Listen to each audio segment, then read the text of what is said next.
It was a bustling evening at Lancaster Grill, one of Chicago's most prestigious fine dining establishments. The restaurant exuded sophistication. Gleaming chandeliers cast a soft, golden glow over polished mahogany tables, their surfaces reflecting the light like mirrors. The gentle clinking of silverware against porcelain filled the air, blending with the low hum of conversation and the occasional pop of a champagne cork. A grand piano sat in the corner, its melodies weaving seamlessly through the space, adding to the air of refined elegance. The aroma of expertly crafted gourmet dishes drifted through the room, a tantalizing mix of butter, herbs, and seared meat that made even the wealthiest patrons take a moment to savor their surroundings. Waiters in crisp, black uniforms moved with quiet precision, gliding between tables like well-rehearsed performers in an intricate ballet.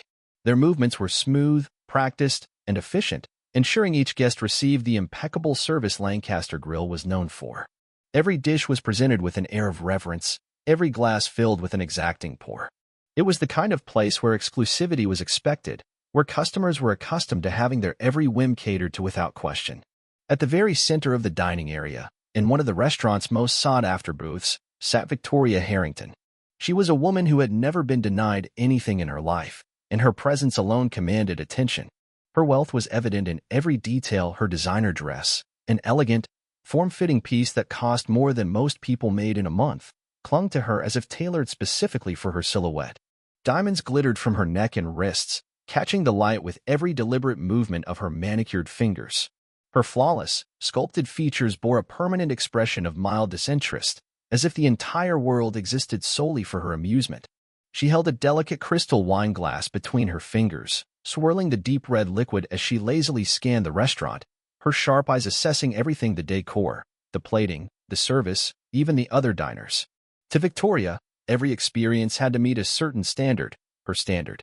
And if it didn't, she had no qualms about making it known. Across the restaurant, a young waitress named Anna moved between tables with careful, measured steps. The weight of exhaustion was evident in the way she carried herself, though she tried to mask it with a polite, practiced smile. She had been working double shifts for weeks, desperately trying to save enough money for nursing school. The neatly pressed uniform she wore was slightly faded, a stark contrast to the pristine, tailored suits of the other staff, but she kept it as immaculate as she could. Despite her fatigue, Anna took pride in her work.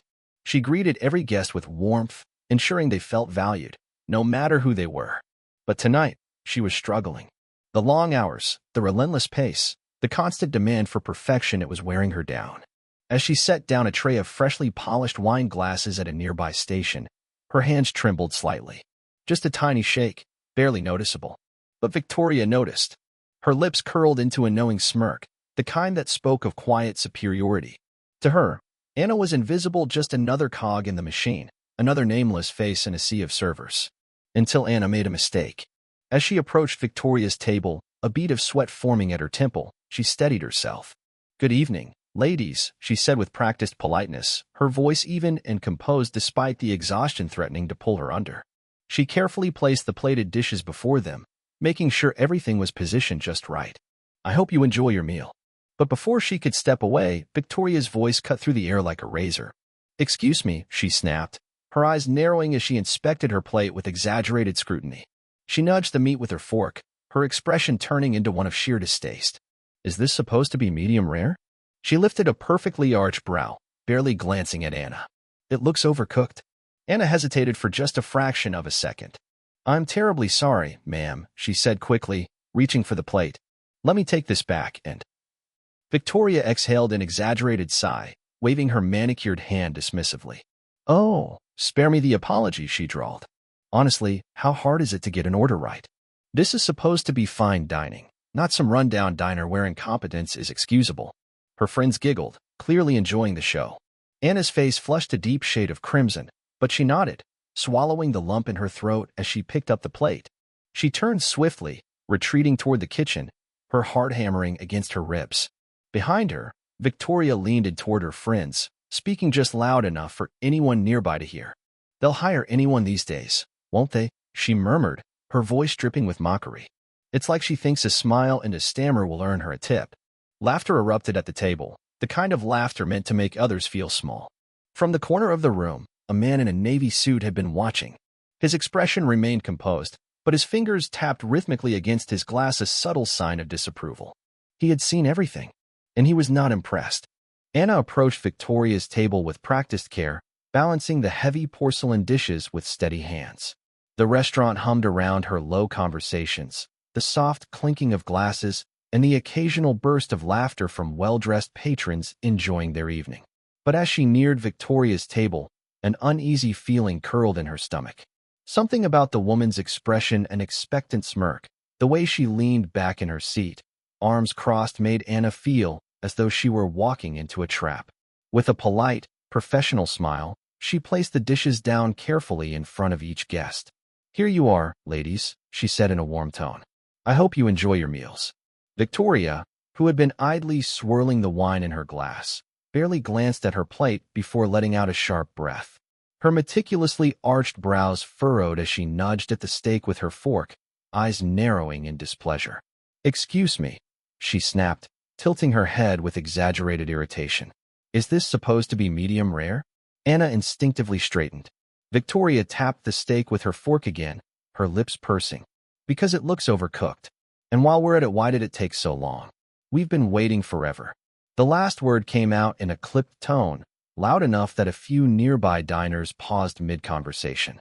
Anna's stomach tightened. She opened her mouth, feeling the heat rise to her cheeks. "I'm terribly sorry, ma'am," she said quickly, her voice just barely steady. "Let me take this back," and Victoria let out a dramatic sigh and waved a manicured hand in the air, a gesture of dismissal. "Oh, spare me the apology," she said, her voice dripping with condescension. "Honestly, how hard is it to get an order right?" One of her friends snickered, nudging the woman beside her. "Must be her first day," she muttered just loudly enough for Anna to hear. Anna swallowed hard. She had worked at Lancaster Grill long enough to know how to handle complaints. But something about this, the cruel amusement in Victoria's eyes, the way she spoke to her like she was less than, made it sting more than usual. Still, she did what she had been trained to do. She nodded quickly, keeping her voice composed. "I'll have the kitchen remake it right away." Without another word, she reached for the plate and turned toward the kitchen, her pulse hammering in her ears. She could feel their eyes on her, could hear the hushed laughter as she walked away. Behind her, Victoria leaned forward, lowering her voice just enough to make it seem as though she wasn't trying to be overheard when in reality, she absolutely was. "They'll hire anyone these days, won't they?" she murmured, lips curled in amusement. It's like she thinks a smile and a stammer will earn her a tip. The table erupted into laughter. Anna's grip tightened around the plate in her hands, her knuckles whitening. "Don't react. Just breathe. Just keep walking." But across the room, someone else had noticed. A man sat at a quiet table near the bar, dressed in a sharp navy suit. His posture was relaxed, but there was an air of quiet authority about him, the kind of presence that commanded respect without demanding it. He had been observing the restaurant's atmosphere for most of the evening, sipping a neat whiskey, barely engaging in conversation with his guest. Now, though, his gaze was locked on Victoria's table. His expression remained composed, but there was a subtle shift in his demeanor. His fingers, which had been lightly resting against his glass, began to tap in a slow, rhythmic pattern. He had heard everything. He had seen the way Victoria's lips curled with satisfaction as she belittled Anna. He had watched the way Anna's shoulders tensed, how she bit the inside of her cheek to keep from reacting. And he was not impressed. He took a slow sip of his drink, eyes narrowing slightly as Victoria let out another careless laugh. There were many kinds of people who dined at Lancaster Grill. Some came for the food. Some came for the exclusivity. And some, like Victoria, came because they believed their wealth made them untouchable. But Richard Lancaster, the man in the navy suit, knew better. The restaurant bore his name for a reason. And tonight, he was about to remind Victoria Harrington exactly what kind of establishment she was in. Minutes after Anna's uncomfortable retreat from Victoria's table, a subtle shift in the restaurant's atmosphere took place. The low murmur of conversation, the gentle clinking of glasses, the seamless movements of waiters all seemed to momentarily pause as the restaurant manager approached Victoria's table. He walked with practiced elegance, a crisp black suit tailored to perfection. In one hand, he carried a bottle of champagne, its golden label glistening under the restaurant's soft lighting. In the other, a sealed envelope, its significance not yet revealed. Anna stood beside him, her hands clasped in front of her, her expression unreadable. The manager's polished, professional smile never wavered as he addressed them. "Ladies," he began smoothly, setting the champagne down with a deliberate motion. "Compliments of the house." Victoria's lips curled in satisfaction as she exchanged a knowing glance with her friends. "Well," she drawled, adjusting the sparkling bracelet on her wrist, "it's about time someone recognized exceptional patrons." She shot a pointed look at Anna, her eyes gleaming with smug triumph, as if daring the young waitress to argue. Anna remained silent, but the slight shift in her posture did not go unnoticed. The manager, unfazed by Victoria's self-importance, continued with the same polite but measured tone. He placed the envelope in the center of the table with a distinct air of finality. "This," he said, tapping it lightly, "is a message from the owner of Lancaster Grill, who has been observing your experience tonight." Victoria's confident smirk faltered ever so slightly. "The owner?" she repeated, her voice suddenly losing its playful arrogance. Her friends exchanged subtle glances, sensing an unexpected turn. Before the manager could respond, a chair scraped lightly against the floor. From the corner of the room, the man in the navy suit, the one who had been silently watching, rose to his feet. As he stepped forward, the room fell silent. Every waiter, every diner, every member of the staff instinctively turned their attention toward him. He moved with the kind of quiet authority that commanded respect without demanding it. His tailored suit, crisp and understated, bore no extravagant branding, no need for ostentatious display, only the confidence of a man who knew exactly who he was. His voice, when he spoke, was calm but unmistakably firm. "Yes," he said. "The owner." Victoria's jaw tightened as recognition dawned upon her. The Richard Lancaster. The name wasn't just on the sign outside, it was synonymous with elite hospitality, a man whose establishments were revered for their exclusivity. He wasn't just a wealthy restaurateur. He was a gatekeeper of high society. Victoria, for the first time that evening, hesitated. "Oh, Mr. Lancaster," she began, her tone shifting into one of forced politeness. "I didn't realize." Richard held up a hand, silencing her with nothing more than a slight gesture. His expression remained composed, but there was an undeniable weight in his presence. He turned slightly, gesturing toward Anna. "This young woman," he said, "is Anna. She is one of the hardest working people I know.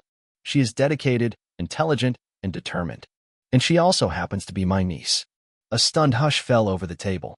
Victoria's carefully composed expression faltered. The color drained from her face as if someone had pulled the rug from beneath her. Her friends sat frozen, unsure whether to react or remain silent. Richard continued, his voice steady. "She is here because she values hard work, because she believes in earning her way forward, and I take great pride in having her on my team." Victoria swallowed hard, but before she could speak, Richard's gaze hardened. "I overheard how you spoke to her tonight," he said. His words were even, measured, not angry, but filled with something more dangerous, disappointment. Victoria's fingers clenched subtly around the stem of her wine glass, her polished facade beginning to crack. "Mistakes happen," Richard went on. "They're a part of life. But the way we handle them, the way we treat the people around us when they occur, that is what defines character." A muscle in Victoria's jaw twitched. Richard leaned in slightly, his voice lowering just enough that the words seemed to carry more weight. "Money may buy luxury," he said, "but it does not entitle you to belittle those who provide it." A ripple of hushed murmurs spread through the restaurant. Victoria finally parted her lips, but whatever she intended to say withered before it reached her tongue. For the first time in a very long time, she found herself at a loss for words. Her friends sat stiffly, shifting uncomfortably in their seats. One of them, a woman who had been laughing along earlier, suddenly found her hands very interesting as she traced the rim of her cocktail glass. Richard, however, was not finished.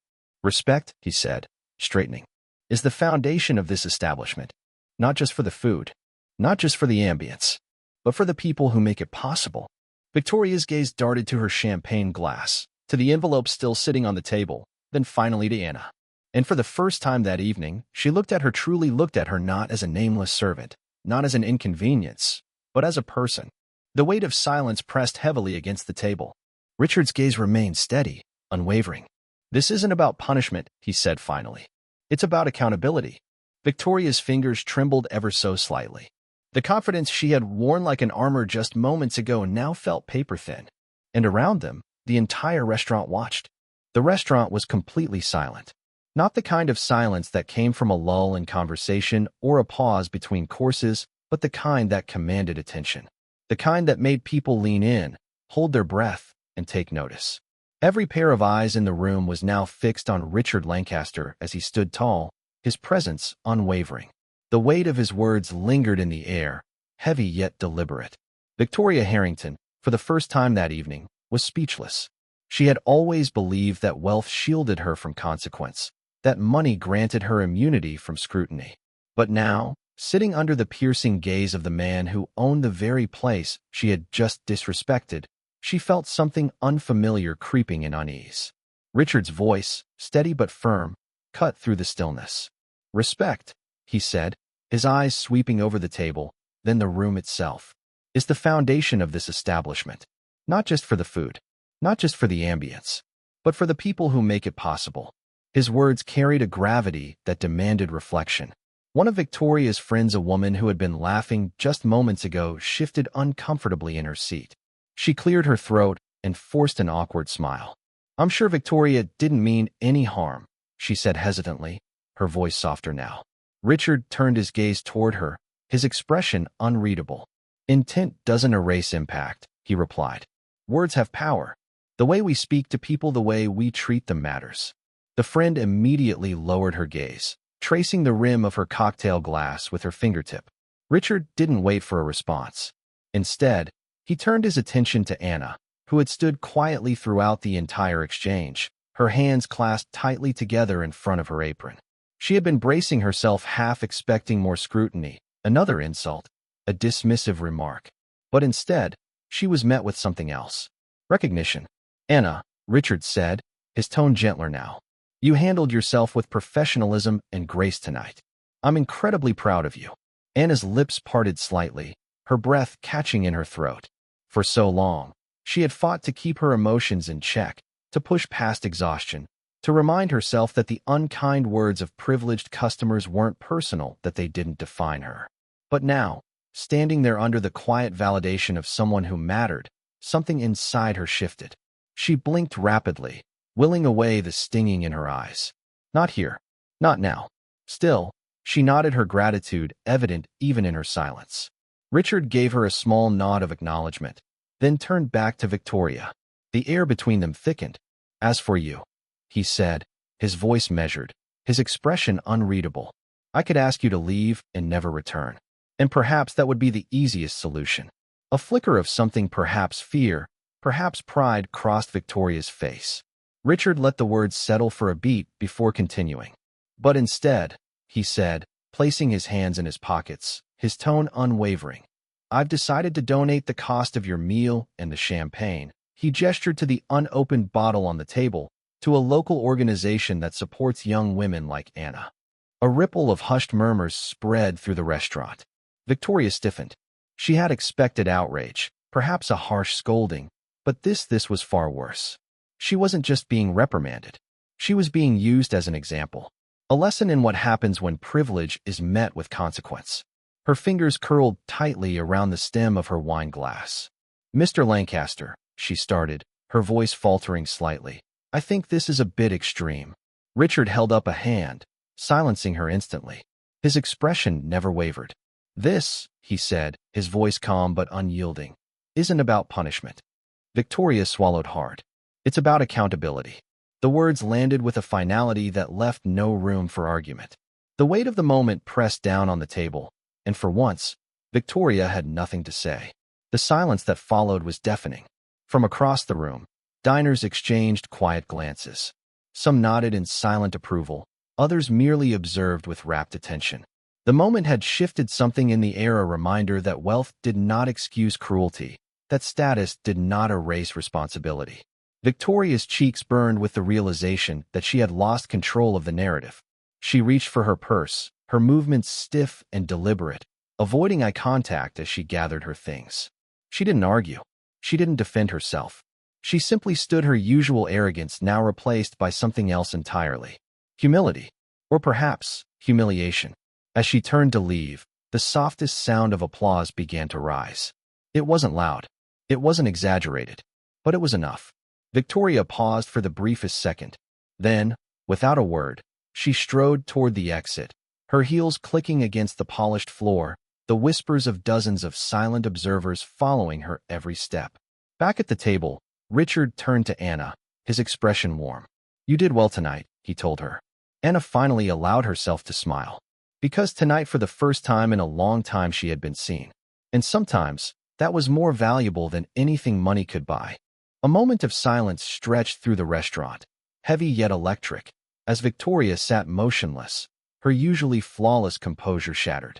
The weight of the evening's events pressed upon her. Each whispered conversation, each lingering gaze from surrounding diners, a reminder that for once, she was not in control. Then, from somewhere in the room, applause began. It started soft, hesitant, just a few scattered claps. But then, one by one, more guests joined in. The subtle, dignified approval built upon itself, a quiet yet unmistakable acknowledgement of the night's lesson. Victoria's fingers curled tightly around the handle of her designer purse. Her lips pressed into a firm line, her body rigid with the realization that she could do nothing to undo what had just transpired. No amount of money, no carefully crafted excuse, no display of false humility would change the fact that she had been held accountable publicly, undeniably. Her cheeks burned, though whether it was from anger or shame, even she wasn't sure. Without looking at anyone, she rose to her feet, her movements stiff, mechanical. Not a word, not a glance. With her head held high, though it no longer carried the same arrogance, she turned and made her way toward the exit. Her heels clicked against the polished floor, echoing through the silent room like a distant drum roll. Her friends hesitated before scrambling to follow, their laughter from earlier now long forgotten. The applause faded as the restaurant doors swung shut behind them. Anna stood quietly, watching Victoria disappear into the night. But this time, she wasn't shaking. She wasn't holding back tears. She wasn't questioning whether she had done something wrong. Instead, she took a deep, steady breath. Then, she smiled. Something inside her had shifted. She no longer felt small. She turned back to her work, moving between tables with a quiet confidence that hadn't been there before. The exhaustion from her double shift remained, but it no longer weighed on her the same way. Because tonight, for the first time in a long time, she had been seen and respected. Across the room, Richard Lancaster watched from his seat, his expression unreadable but pleased. He had seen far too many nights where power and privilege won, where people like Victoria walked away unchallenged, their behavior validated by silence. But not tonight. Tonight, something had been set right. It wasn't about punishing Victoria. It wasn't about making a scene. It was about something bigger. Because at the end of the day, it isn't about wealth or status. Those things can be bought, flaunted, lost. What truly matters is how you treat people. And sometimes, the most valuable lesson is one that money can't buy.